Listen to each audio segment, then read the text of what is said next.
Hello दोस्तों, आज हम तीन टॉपिक कवर करेंगे। पहला हमारा एक्सटर्नल एंगल है, दूसरा इंटरनल एंगल बाइसेक्टर और थर्ड होगा एक्सटर्नल एंगल बाइसेक्टर। तो चलिए सबसे पहले हम पहला एक्सटर्नल एंगल, जिसे हिंदी में बाह्य कोण कहते हैं, उसके बारे में जानेंगे कि बाह्य कोण किसे कहते हैं। जैसे एक एंगल है, ये एंगल है, हम किसी भी एंगल के ये किसी जो एंगल है इसके किसी भी लाइन को हम आगे की तरफ बढ़ाएंगे। जैसे यहाँ ओ बी एक लाइन है, इस लाइन को हम आगे की तरफ बढ़ाते हैं तो इस लाइन को बढ़ाने से जो हमारा एक एंगल का निर्माण होता है, इसी एंगल को क्या कहते हैं? बाह्य कोण। इसी एंगल का क्या नाम है? बाह्य कोण, जिसे हम एक्सटर्नल एंगल के नाम से जानते हैं। ठीक है। वैसे ही एक बात ये और याद रखिएगा आप कि किसी भी कोण के दो एक्सटर्नल एंगल होते हैं। जैसे कि यहाँ पर हम इस लाइन को बढ़ा दिए तो ये एक एक्सटर्नल एंगल बना। वैसे ही अगर ओ ए लाइन को अगर आगे की तरफ हम बढ़ाते हैं तो यहाँ पर भी एक एंगल का निर्माण होता है। तो यानी कि किसी भी एंगल में दो एक्सटर्नल एंगल होते हैं।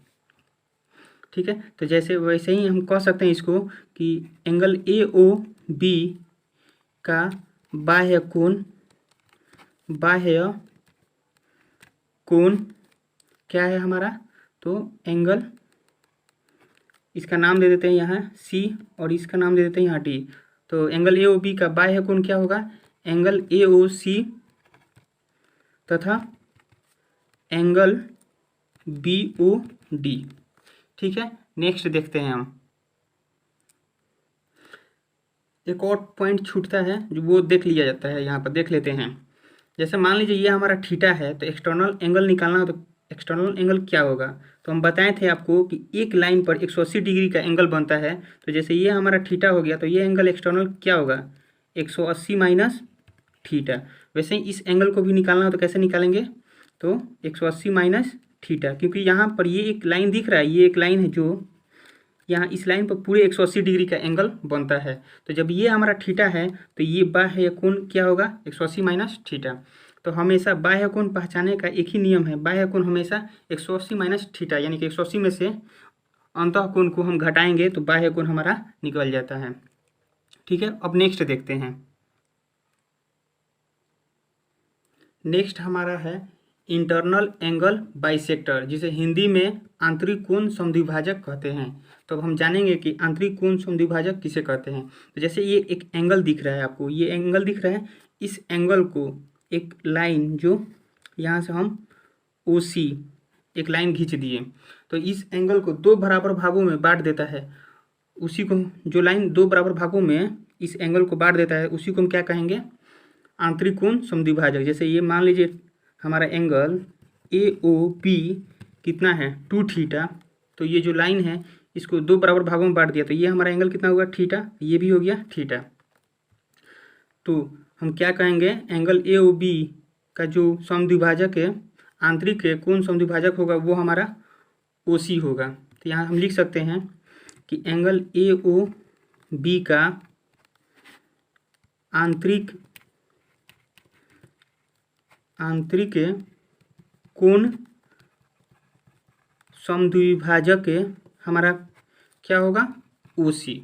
ठीक है। नेक्स्ट देखते हैं। अब नेक्स्ट हमारा है एक्सटर्नल बाइसेक्टर, जिसे हिंदी में बाह्य कोण समद्विभाजक कहते हैं। तो बाह्य कोण समद्विभाजक किसे कहते हैं? तो जैसे यहाँ एक दो लाइन एक कोण बना रहा है। ठीक है। अगर हम दोनों में से किसी एक को आगे की तरफ बढ़ा देते हैं, दोनों लाइन में से किसी एक को अगर आगे की तरफ हम बढ़ाते हैं तो यहाँ पर देखिए इसका नाम दे देते हैं सी। तो यहाँ पर एक एंगल का निर्माण होता है। ठीक है। ये हमारा क्या है? बाह्य कोण। अभी हम आगे फर्स्ट में बताए थे आपको एक्सटर्नल एंगल के बारे में। तो ये हमारा है बाह्य कोण, और इस बाह्य कोण को हम मान लेते हैं कि पूरा कितना है? 2 अल्फा, यानी कि हमारा एंगल ए ओ सी कितना है? 2 अल्फा। तो जो एक लाइन जो इस बाह्य कोण को दो बराबर भागों में बांट दे, तो उस लाइन को हम क्या कहेंगे? External angle bisector. जैसे यहाँ ये एक लाइन है जो ये पूरा एंगल कितना है हमारा? 2 अल्फा। तो इसको दो बराबर भागों में बांटेगा तो इसे अल्फा, और ये हमारा भी अल्फा हो गया। तो इसे हम क्या कहेंगे?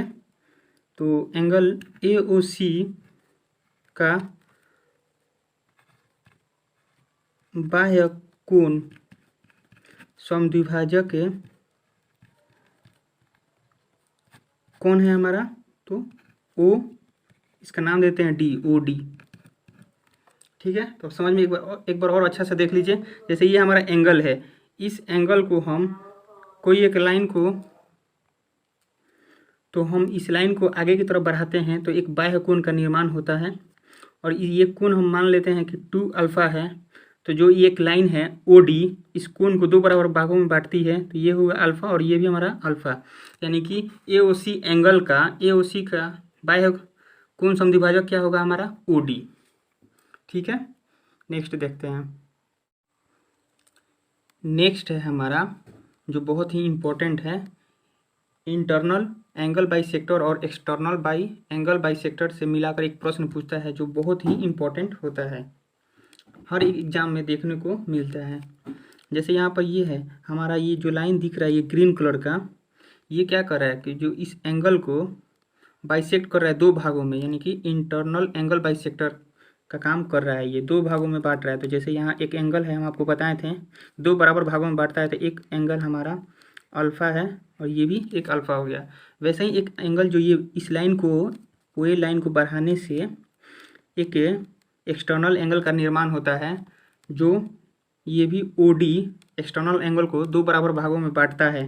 तो इस एंगल का नाम दे देते हैं हम बीटा, ये हमारा हो गया बीटा। तो ये देखिए आप, पूरे ये एंगल जो एक पूरा एंगल बनेगा, इस एंगल कितना डिग्री का होता है, 180 डिग्री का होता है। ठीक है, तो यहाँ पर हम ये देखेंगे तो ये पूरा 180 डिग्री का कोण बनाता है। तो हम क्या करेंगे, इन सभी को जोड़ देंगे। तो यहाँ से देखिए इसको जोड़ते हैं, तो beta plus beta, 2 beta plus alpha यानी कि 2 अल्फ़ा इज इक्वल टू पूरा कितने डिग्री का होता है, 180 डिग्री का। यहाँ से हम 2 कॉमन करेंगे तो हमारा क्या मिल जाएगा, बीटा प्लस अल्फ़ा या अल्फ़ा प्लस बीटा आप लिख सकते हैं। ठीक है, तो यहाँ 180, तो alpha plus beta is equal to, ये 2 नीचे चला जाएगा तो 180/2 कितना हमारा हुआ, 19 डिग्री। ये सब डिग्री हैं। तो यहाँ से देखिए, यहाँ से आपको क्या देखने को मिल रहा है कि एक